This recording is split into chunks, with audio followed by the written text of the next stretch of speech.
Hello everybody. आज radio activity में हम सेकंड लेक्चर स्टार्ट कर रहे हैं। पहले लेक्चर में हमने देखा था रेडियो एक्टिविटी डिस्प्लेसमेंट लॉ, जिसमें कि रेडियो एक्टिव एलिमेंट्स यानी कि unstable element spontaneously alpha beta and gamma rays को इमिट करते रहते हैं। अब वो किस रूप में होते हैं वो डिके लॉ आज हम डिस्कस करने वाले हैं।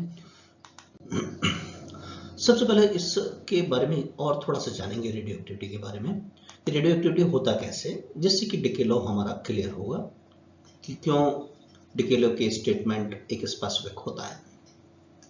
ये जो डिसइंटीग्रेशन होता है रेडियो एक्टिव मटेरियल का प्योरली ये रैंडम प्रोसेस होता है। प्रोबेबिलिटी प्रिंसिपल जो मैथमेटिक्स का होता है, it's mainly matter of chance. Chance का मतलब कि कोई न्यूक्लियस पहले कौन सा डिके होगा, नोबडी कैन से। तो रेडियोएक्टिव न्यूक्लियाई का डिसइंटीग्रेशन को जब स्टडी किया जाता है तो उसके लिए identical large population of atoms की जरूरत पड़ती है, राइट? क्योंकि एक चांस प्रोसेस होता है, आपने एक या दो लिए एटम्स तो उससे आप डिके लॉ को स्टडी नहीं कर सकते, क्योंकि कोई कभी होगा न होगा कि नहीं होगा। It's a matter of chance, probability, right? It's important thing. फिर रेट ऑफ डिके जो होता है that is completely independent of physical condition, chemical composition.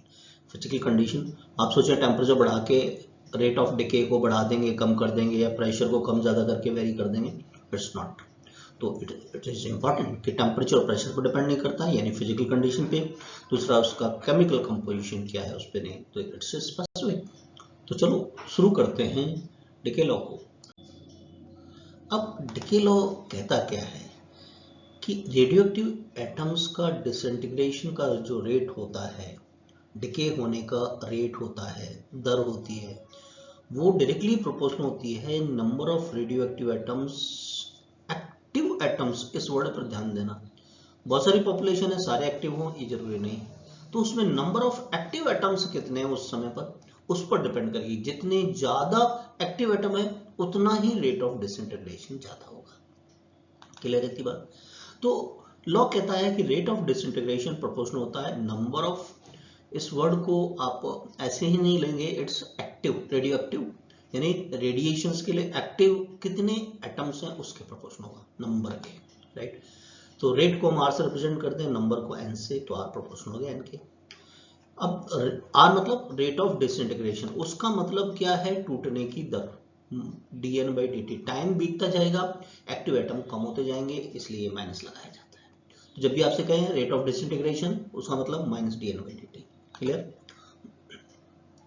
एक प्रोपोर्शनलिटी साइन को हटाएं तो एक कांस्टेंट लगा दिया हमने, लैम्डा, और लैम्डा को क्या कहते हैं आपको पता है, डिके कांस्टेंट या डिसइंटीग्रेशन कांस्टेंट। क्लियर है यहां तक?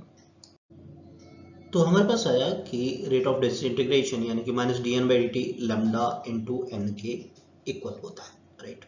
ओके, तो चलिए एक सिंप्लीफाइड फॉर्म फाइंड कर लेते हैं। क्या हम इसको ऐसा लिख सकते हैं, एन को हम डिनोमिनेटर में ले जाएं तो that's not a bigger issue, minus को इस तरफ लिख देते हैं। चलिए अब दोनों और इंटीग्रेट करें हम।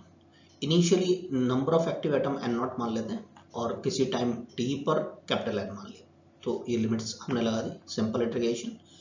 आप खुद मुझे बताओ 1/x का क्या इंटीग्रेशन होता है, क्या log x होता है?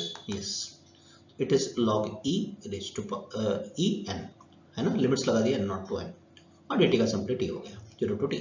फाइन। तो पहले upper limit minus lower limit, upper limit minus lower limit, कोई इश्यू नहीं। तो इसको सिंप्लीफाई करें तो log m minus log n, log m by n होता है ना, तो उस फॉर्मूले से m बाई n नॉट लिख दिया, it is minus lambda t, not an issue. Okay, अब n बाई एन नॉट की वैल्यू में निकालना चाहो तो e raise to power minus lambda t हो जाएगा, ये तो डेफिनेशन होता है इसका, है ना? फाइन। तो एक सिंप्लीफाइड फॉर्म हमारे पास आ जाता है n equal to n naught e raise to power minus lambda t. e raise to power minus lambda t carry the meaning कि एक्सपोनेंशियली टाइम के साथ में एक्टिव एटम का नंबर घटता चला जाएगा, इट्स ए डिके। देखो इसको दिखाएं ग्राफ में कि टाइम एक्सेस को लिया मैंने x एक्सेस पर, एक्टिव एटम्स लिए y एक्सेस पर हमने, राइट? किसी समय पर यानी t इक्वल टू 0 पर n नॉट है एक्टिव एटम्स, राइट? तो देखिए एक्सपोनेंशियली टाइम जैसे जैसे बढ़ता चला जाएगा, कम होता हुआ चला जा रहा है, it's a known as radioactive decay law, right? कि रेडियो एक्टिव एटम्स डिसइंटीग्रेट होते हैं किस रूप में, exponentially, graph exponentially e with respect to the time, इसको कहते हैं रेडियो एक्टिव डिके लॉ या डिसइंटीग्रेशन लॉ। क्लियर है?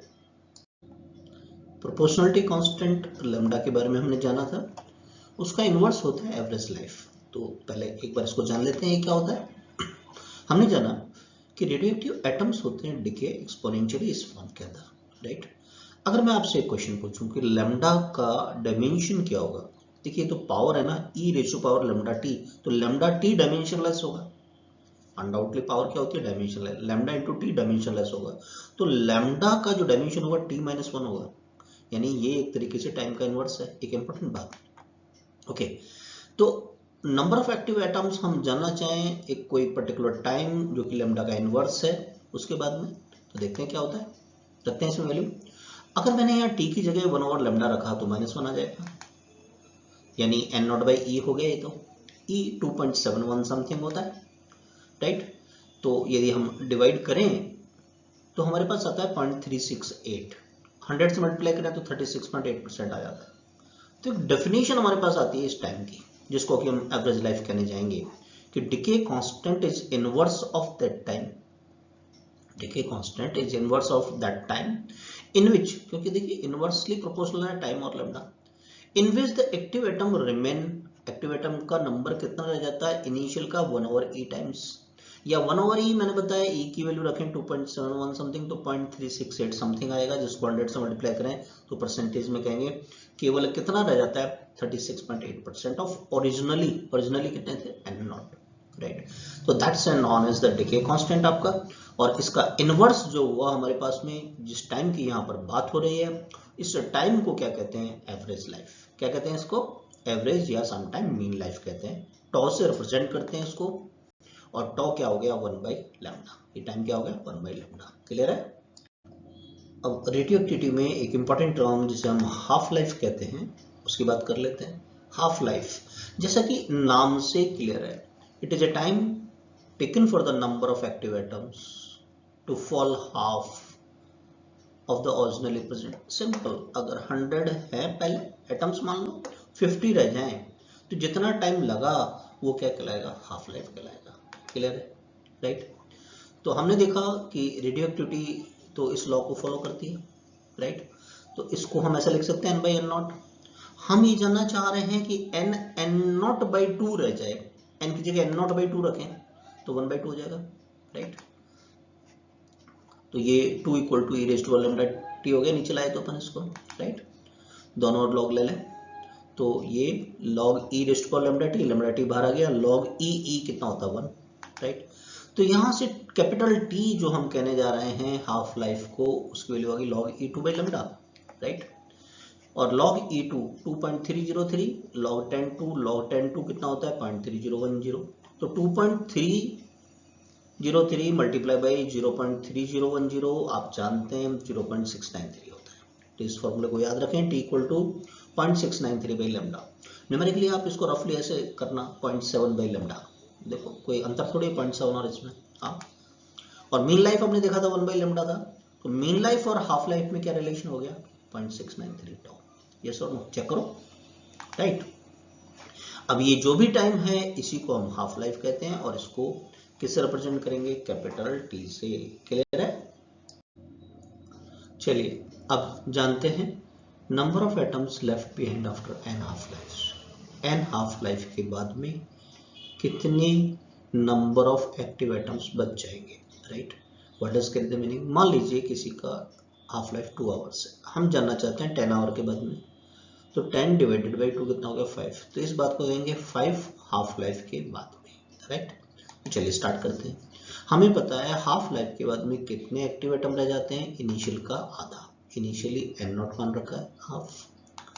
अच्छा, नेक्स्ट T और ऐड कर दिया तो ये 2 हाफ लाइफ के बाद में, अब ये जो भी कुछ है n0 इसका हाफ हो जाएगा, 2 का डिवाइड 10/4 हो गया, यानी 2 का स्क्वायर लिख सकते हैं। नेक्स्ट थर्ड हाफ लाइफ के बाद में बात करें, यानी T और ऐड कर दिया हमने, तो अब ये जो भी कुछ है n0/4 इसका हाफ, n0/8। तो एक ट्रेंड नहीं नजर आ रहा आपको ये 1t तो 2 रेज़ टू 1 मान लो इसको, 2 तो ये 2 का स्क्वायर हो गया, 3 तो 2 का क्यूब हो गया। बात समझ में आ रही है? तो half life, n half life के लिए बात करें अपन, जनरलाइज कर ले तो क्या ये आ जाएगा n naught divided by 2 raise to n। इसको ऐसा लिख सकते हैं ना, n by n naught 1 by 2 raise to n। ये हमारे काफी काम में आएगा। क्लियर है? फाइन। स्मॉल n का मतलब क्या है यहाँ पर, small t by capital T। जैसे हमने एग्जांपल दिया, किसी की हाफ लाइफ 2 आवर्स है और 10 आवर्स के बाद में देखना चाहते हैं अपन, तो 10 डिवाइडेड बाई 2 यानी 5 हाफ लाइफ के बाद में, तो सीधा यहाँ 5 लिख देंगे n की जगह पर। अच्छा, अब ये ट्रेंड क्या बता रहा है? थोड़ी देर पहले हमने देखा कि जो रेडियो एक्टिव एटम्स होते हैं एक्सपोनेंशियली डिके होते हैं। क्या ये ट्रेंड भी यही चीज दिखा रहा है? ग्राफ से देखते हैं इसको। एक्स एक्सिस पे ले लिया टाइम, ठीक है, वाई पे ले लिया हमने number of active atoms initially, यानी t इक्वल टू 0 पर 0। क्लियर है? राइट। अब कैपिटल T यानी हाफ लाइफ के बाद में कितना रह जाता है, एन नॉट का हाफ, यानी कि n naught by 2। 2 half life के बाद में ये जो भी कुछ है एन नॉट बाई 2 इसका हाफ हो जाएगा। 3 हाफ लाइफ के बाद में ये जो भी कुछ है एन नॉट बाई 4 उसका हाफ हो गया। और इसी तरीके से 4 हाफ लाइफ की बात करेंगे तो एन नॉट बाई 16। इन सारे पॉइंट्स को मिला दें अपन तो ये तो वही आ गया कि एक्सपोनेंशियली डिके होता है। क्लियर है ना? अब आपको एक इंटरेस्टिंग बात बताते हैं कि इंपॉर्टेंट टेक्निक। जनरली हमेशा हम हाफ लाइफ की बात करते हैं और हाफ लाइफ के लिए formula n over n naught 1 by 2 raised power n की बात करते हैं।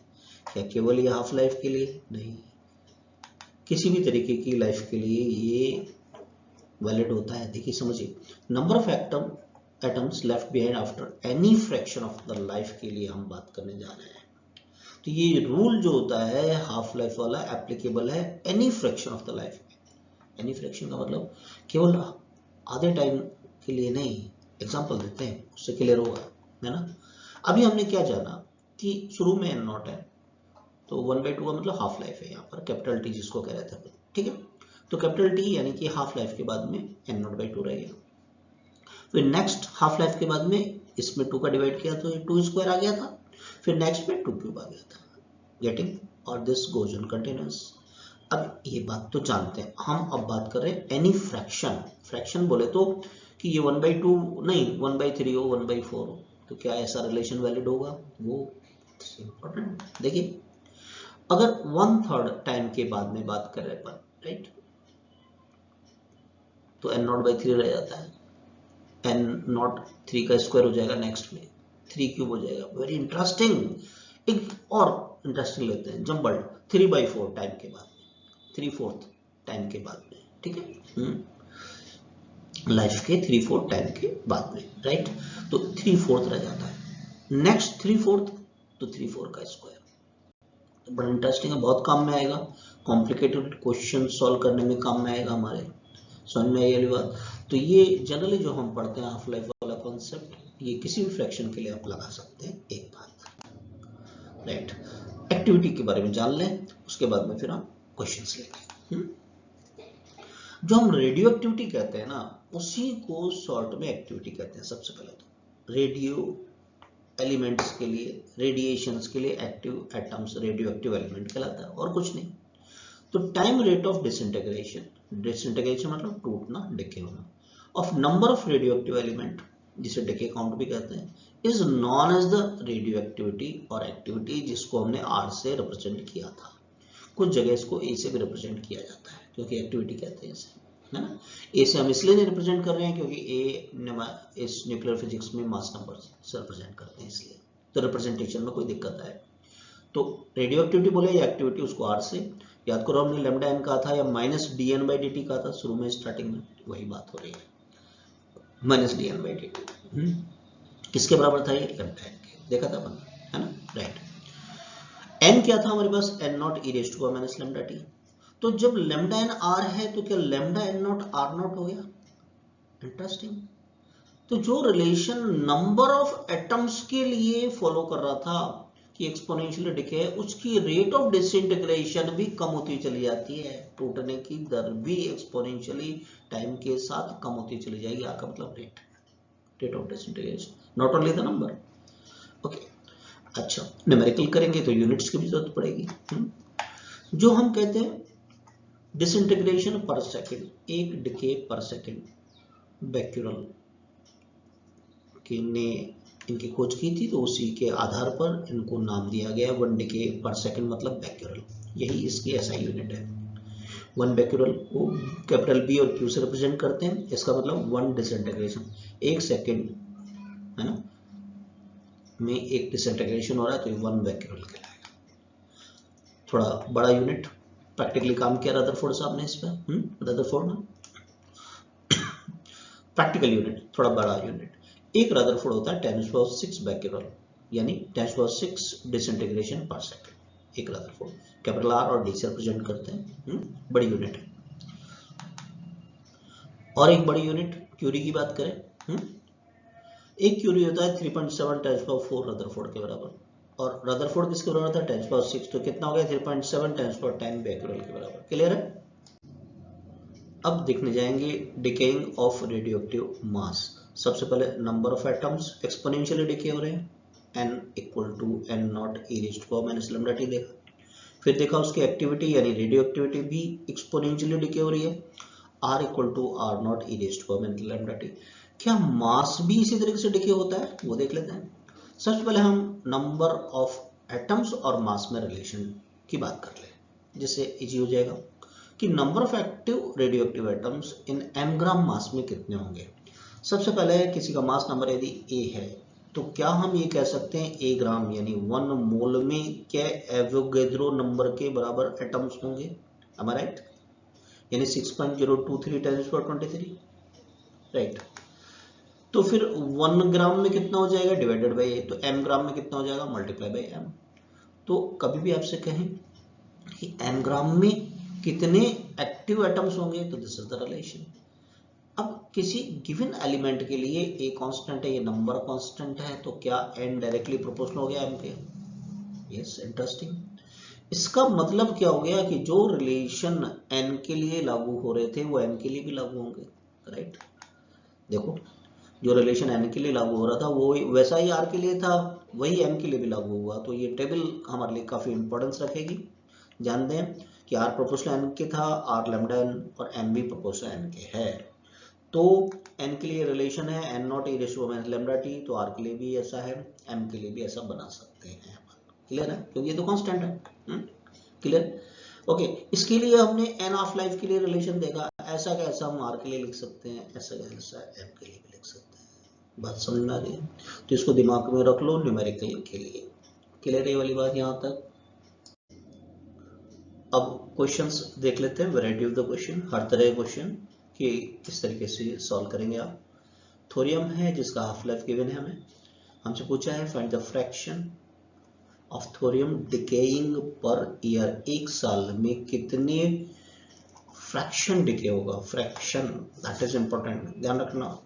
फिजिक्स में न्यूमेरिकल वैल्यू तो इंपॉर्टेंस रखती है, साथ ही साथ वर्डिंग्स आर मोर इम्पोर्टेंट। तो जब भी आप क्वेश्चन पढ़ें तो हर वर्ड का अपना एक इंपॉर्टेंस होता है। देखिए इस क्वेश्चन को वैसे हम इजीली नहीं सॉल्व कर सकते हैं, उसके लिए टेक्निक बता रहे हैं, मैथमेटिक्स से ले रहे हैं। e⁻x का एक्सपेंशन होता है, मैथमेटिक्स वालों को पता होगा, बायो वाले देखो 1 + x + x² / 2 कहते हैं इसको, राइट। x यदि स्मॉल हो >1 तो इसकी हायर पावर तो नेग्लिजिबल हो जाएगी। मतलब जैसे 0.1 है तो 0.1 का स्क्वायर 0.01, तो 0.01 तो 1 के कंपेयर में नेग्लिजिबल हो गया ना, अभी डिवाइड भी करना आपको। क्लियर, तो ऐसे केस में आप e⁻x को अप्रोक्सीमेटली 1 + x ले लेंगे, जैसे बाइनोमियल में करते हैं 1 + x⁻n 1 + nx ले लेते हैं, ऐसे ये। और हमारे लिए बहुत काम में आएगा, देखना रेडियोएक्टिविटी में कैसे, कि हमारे पास रिलेशन में एक लैम्डा टी था, e⁻⁻t याद करो। तो लैम्डा टी यदि 1 के कंपेयर में नेग्लिजिबल होगा तो इस टर्म को देखिए, ये x क्या है मेरे पास में, या -λt, तो बस ये x ही आ गया -λ, 1 - λt आप लिख सकते हैं। इट इज इंपॉर्टेंट टेक्निक, ध्यान रखना। तो एक्सपोनेंशियल सॉल्व नहीं करना पड़ेगा आपको, हाँ या ना, सोचो जरा। यस, तो अब देखिए इस क्वेश्चन को हम इजीली कर लेंगे। क्या कह रहे हैं, फ्रैक्शन ऑफ थोरियम डिकेइंग, पहले तो इसका मतलब n0/n यानी कितने डिके हो गए, ये नहीं कितने एक्टिव, एक्टिव तो कितने n, तो डिके कितने हो गए, पहले n0 था, अब n बच गए, तो डिके कितना हुआ n0 - n। लेकिन फ्रैक्शन यानी इनिशियल के रेस्पेक्ट में, तो आपको फाइंड क्या करना है इस क्वेश्चन में, n naught by n naught. Clear? पहले तो ये, तो इस वर्डिंग का मतलब है ना, डिकेइंग, जो डिके हो गए हैं, डिके दोबारा समझ लो इस बात को, अभी एक्टिव एटम्स कितने हैं, पहले कितने थे एन नॉट, तो डिके कितने हो गए, खत्म कितने हो गए, एन नॉट माइनस एन। फिर फ्रैक्शन बोला है तो with respect to initial n naught, क्या इसको ऐसे लिख सकते हैं 1 माइनस, यस। और क्या n बाई एन नॉट हमारे रिलेशन से e raise to minus lambda t होता है, यस। और अभी हमने बताया आपको कि e raise to minus lambda t को हम ऐसा लिख सकते हैं 1 माइनस, क्योंकि ये जो टर्म होगी ना बहुत छोटी हो जाएगी। कैसे, आप सोचो ना, लैम्डा क्या होगा 0.693 डिवाइडेड बाई टी, और ये जो t है कितना 10⁻10, तो डिवाइड करोगे तो बहुत ही नेग्लिजिबल हो जाएगा, राइट। तो हम ऐसा लिख सकते हैं, तो ये जो टर्म है एक्सपोनेंशियल वगैरह सॉल्व करके इजी बन गया, बिल्कुल लैम्डा टी आ गया, बस वैल्यू तो रखनी है आपको, है ना। लैम्डा क्या है 0.693 by T, clear, okay, value रख दें। अब इसको 0.7 कह दो तो क्या फर्क पड़ रहा है, हाँ, और टी हमारे को दे रखा है ना, ओके। और एक साल में पूछा है पर ईयर, तो ये 1 लिख दिया इसको। 0.7 को कट करोगे तो कितना आ जाएगा 2, है ना, 0.7 से 1.42 आ गया, राइट। तो ये के ऊपर जाएगा तो कितना आ गया 0.5, यानी 5 इंटू 10⁻, ये ऊपर लगे तो -1, और ये -10 -11 आ गया। क्लियर है, कितना इजीली सॉल्व कर लिया, लेकिन ये पॉसिबल हुआ इस टेक्निक की वजह से।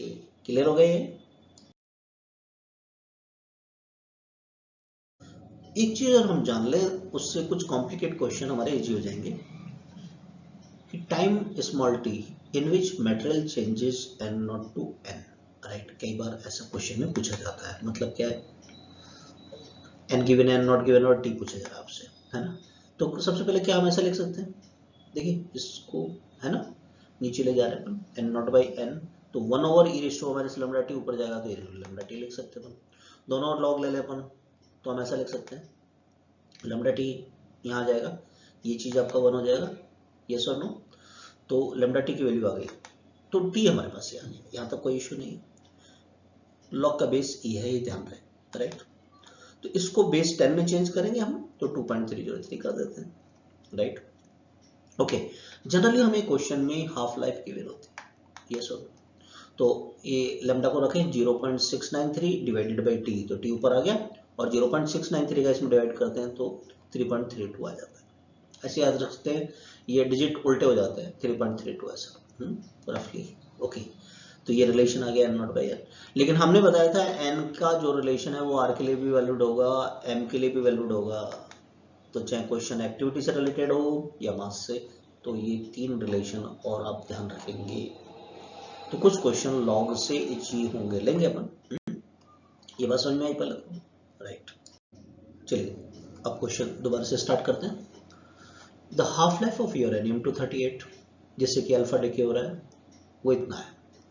What is the activity of 1 gram sample, 1 gram sample का एक्टिविटी क्या है, राइट। तो सबसे पहले हम जब भी मासेस होता है तो हमें नंबर ऑफ एक्टिव एटम्स पता होने चाहिए, वो रिलेशन ये था, राइट। अब m कितना दे रखा है 1 ग्राम, और a कितना है 238, क्लियर है, फाइन। तो ये n हमें पता लग गया। अब एक्टिविटी का फॉर्मूला क्या था, लैम्डा n, राइट। लैम्डा को लिख सकते हैं 0.693 बाई टी, ओके। और t कितना है हमारे पास में, ये half life 4.5 into 10⁻10 year, okay. अब 1 ईयर को सेकंड में चेंज करो तो कैसे करते हो आप, 1 ईयर को 365, फिर 1 डे में 24 आवर्स, फिर 1 आवर में 60 इंटू 60, तो बड़ा लंबा काम हो गया, ये तो अलग से न्यूमेरिकल बन गया।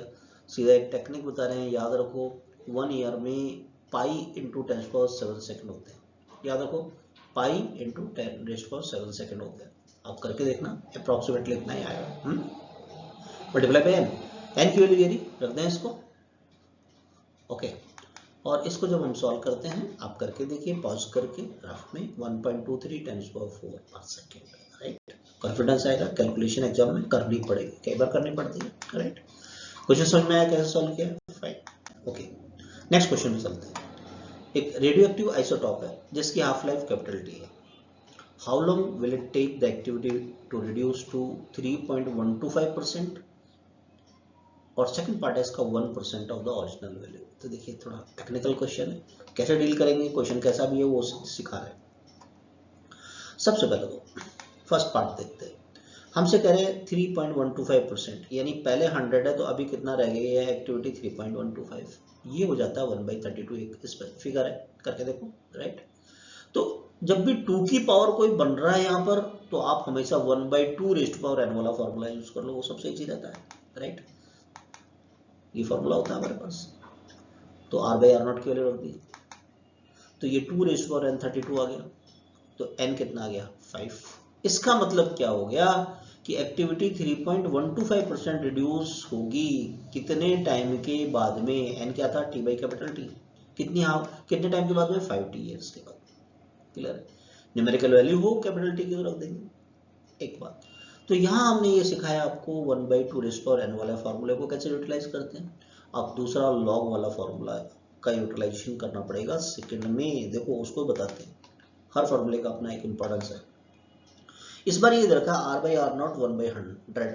क्या 100 2 की पावर कुछ होता है क्या, नहीं होता, नहीं होता है, तो ये इससे कर ही नहीं सकते। तो देखो फिर अब ये लॉग वाला फॉर्मूला याद रखोगे तो ही आपका इजी होगा न्यूमेरिकल, राइट। अब r0/r कितना हो गया 100। क्या इसको ऐसा लिख सकते हो 10 का स्क्वायर 100 को, 10 का स्क्वायर तो 2 यहाँ जाएगा आपका, यस और नो, ओके। तो ये कितना हो गया, 2 से मल्टीप्लाई करोगे 6.64 कैपिटल T ईयर्स। क्लियर है क्या बात, फाइन, सिंपली सॉल्व कर लिया। तो बात समझ में आई कि लॉग वाले फॉर्मूले का भी अपना इंपॉर्टेंस है, और ये भी समझ में आ गया 1/2 रेज़्ड टू पावर n वाला फॉर्मूला कैसे यूटिलाइज किया। जब भी 2 की पावर कुछ बन रहा है तब तो इजी रहता है, इसको लगा लो। नहीं है, जैसे मैंने यहाँ एक एग्जांपल लिया 100 नहीं होता है 2 का कोई पावर, तो फिर आप इस तरह के सॉल्व करके देखो। क्लियर है, ओके। क्या कोई एप्लीकेशन भी है इन रेडियो एक्टिव एलिमेंट्स की। रेडियो एक्टिव आइसोटॉप्स है, मेडिसिन्स में बहुत सारे काम में आते हैं। कुछ एग्जांपल देते हैं, जैसे cobalt 60, iodine 131, carbon 40 radio active होता है। कार्बन के 3 आइसोटॉप होते हैं, 12, 13 और 14। 14 क्या होता है, आइसोटॉप होता है। और कार्बन डेटिंग में भी इसको अलग से काम में लेंगे, अलग से बताएंगे वो एप्लीकेशन। सोडियम 24, थैलियम 201 और बहुत सारे, कुछ एग्जांपल दे रहे हैं। कोबाल्ट 60 हमारे काम में आता है रेडिएशन थेरेपी। रेडिएशन थेरेपी कब करते हैं, कैंसर का उपचार के लिए। आयोडीन 131 हमारे ट्यूमर, ब्रेन ट्यूमर को लोकेट करने में काम में आता है, और कार्डिक, लिवर एंड थायराइडिक जो एक्टिविटी होती है उसको मॉनिटर करने के काम में आता है। कार्बन 14 हमारे मेटाबॉलिज्म जो चेंजेस होते हैं, जनरली डायबिटिक और एनीमिया पेशेंट के लिए वहाँ काम में लेते हैं, right. Study of the blood circulation के लिए सोडियम 24 को, और थैलियम 201 से हार्ट टिश्यू के डैमेज को पता करने में, ट्यूमर को डिटेक्शन में, है ना। और कार्बन 14 का मेन आर्कियोलॉजी के अंदर कार्बन डेटिंग में भी काम में लेते हैं, उसको अलग से लेंगे अपन, हैं। चलो कार्बन डेटिंग को समझ लेते हैं। कार्बन डेटिंग हम एज फाइंड करने के लिए फॉसिल्स की, ऑर्गेनिज्म की, उसके लिए यूज करते हैं। होता क्या है, 3 आइसोटॉप्स होते हैं, C12, C13 और तीसरा होता है C14। C14 होता है रेडियो एक्टिव आइसोटॉप्स होता है, ठीक है। तो जो भी ऑर्गेनिज्म होते हैं या लिविंग क्रिएचर है आपका, ट्रीज हैं, ठीक है, तो जो भी लिविंग क्रिएचर्स हैं वो इन एलिमेंट्स को, इन आइसोटॉप का एक्सचेंज करते हैं एटमॉस्फेयर के साथ में। कैसे, इनका एक्सचेंज होता रहता है, ठीक है। हम सांस लेते हैं, छोड़ते हैं, तो ये एक्सचेंज होता रहता है साथ में, फाइन, ओके। अब ऑर्गेनिज्म हो जाए डेड, तो फिर इंटरेक्शन बंद हो जाता है, इंटरेक्शन बंद, खत्म, है ना। तो उसमें होता क्या है कि C14 जो आइसोटॉप था उसकी एक्टिविटी ड्रॉप होना स्टार्ट हो जाती है, क्योंकि अब वो एटमॉस्फेयर से लेना बंद कर दिया उसने, बस में आ रही, क्योंकि वो तो डेड हो गया, राइट। तो फिर सिंपली C14 की हाफ लाइफ जो नॉन होती है हमें, उसको यूज करते हैं, एक्टिविटी जो स्पेसिमेन है उससे उसकी एज को फाइंड कर लेते हैं। कैसे, एग्जांपल लें अपन, C14 100% है, ठीक है, ओके। अब उसकी एक्टिविटी देखा हमने 15% रह गई, उसकी हाफ लाइफ है 5730, यानी किसी समय पर यदि उसकी एक्टिविटी हमने नोट की 50%, तो हम कह देंगे कि वो एनिमल को मरे हुए कितना टाइम हो गया 5730, यानी उस फॉसिल की एज इसकी कितनी है 5730, ये 0 यहाँ पर 530। मान लीजिए उसकी एक्टिविटी जो रह गई है फॉसिल की वो 25% है, तो इसका मतलब क्या हो गया, इसका भी हाफ हो गया ना, तो इस इतना ही और ऐड कर दें, तो यानी इस फॉसिल का ये फॉसिल जो बच गया है इसका टाइम कितना है 11460 उसकी एक्टिविटी नोट की हमने 12.5%, यानी इसकी और आधी हो गई है, तो और ऐड कर दें ये वाला टर्म, तो यानी इस फॉसिल की एज कितनी रह गई है 17190 ईयर। क्लियर है? न्यूमेरिकली कैसे कैलकुलेट करते हैं, एक क्वेश्चन ले लेते हैं जिससे ये चीज क्लियर हो जाए। फाइन, ये प्रिंसिपल ही को हम कार्बन डेटिंग कहते हैं, जो कि आर्कियोलॉजी में बहुत ही इंपॉर्टेंस रखता है। तो एक न्यूमेरिकल ले लेते हैं। अब कार्बन डेटिंग से रिलेटेड एक क्वेश्चन आपके सामने है कि कार्बन कंटेनिंग एक मैटर है जो लिविंग बीइंग है, तो उसका पर ग्राम का एक्टिविटी है 15 डिके पर मिनट। अब मोहनजोदड़ो राइट से एक स्पेसिमेन लिया, वो स्पेसिमेन फॉसिल कहते हैं आप, उसमें एक्टिविटी मिल रही है 9 डिके पर मिनट पर ग्राम का, और कार्बन C14 जो रेडियो एक्टिव एलिमेंट होता है उसकी हाफ लाइफ है 5730। तो एस्टिमेट एज बतानी है इंडस वैली सिविलाइजेशन का, कि उस सिविलाइजेशन को खत्म हुआ कितना टाइम हो गया, फॉसिल की एक्टिविटी से पता लगेगा। ये T और R0 बाई लॉग वाला फॉर्मूला था हमारे पास में। ये क्यों यूज कर रहे हैं कि आप देखिए 15 और ये 9 है, ये 2 रेज़ टू पावर में आप कन्वर्ट नहीं कर पाएंगे, तो इसलिए log m/n को लिख सकते हैं log m/n। अब ये कुछ वैल्यूज आप याद रख लें तो इसी क्वेश्चन में नहीं, पूरी फिजिक्स में कई बार आपको यूटिलाइज होता है, राइट। log 10 1 की वैल्यू 0 होती है आप जानते हैं, log 10 2 की वैल्यू भी आप जानते हैं 0.3010, बस ये 3 वैल्यू आओ तो सारा ही काम खत्म हो जाएगा। log 10 3 0.4771, log 10 5 0.6989, और जैसा भी यूटिलाइज हो 10 7 0.8451। ओके, तो कई जगह हमारे काम में आती है, राइट। तो न्यूमेरिकल हमारे लिए आसान हो जाता है, कहीं अटकेंगे नहीं आप। तो 5 की हमने वैल्यू रखी 10 3, राइट।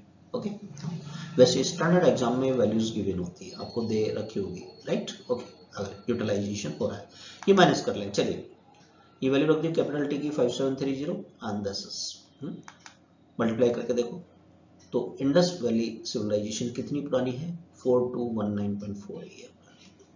तो रेडियो एक्टिविटी आपको क्लियर हो गया, बिल्कुल फाइन। ओके, अब इसके बाद हम इलेक्ट्रॉनिक्स का सीरीज लेंगे, डायोड, ट्रांजिस्टर, है ना, सारे गेट्स। तो जो भी फर्स्ट टाइम है सब्सक्राइब कीजिए, जिससे कि आप हमारे साथ डिस्कशन में रहें। Thank you for watching.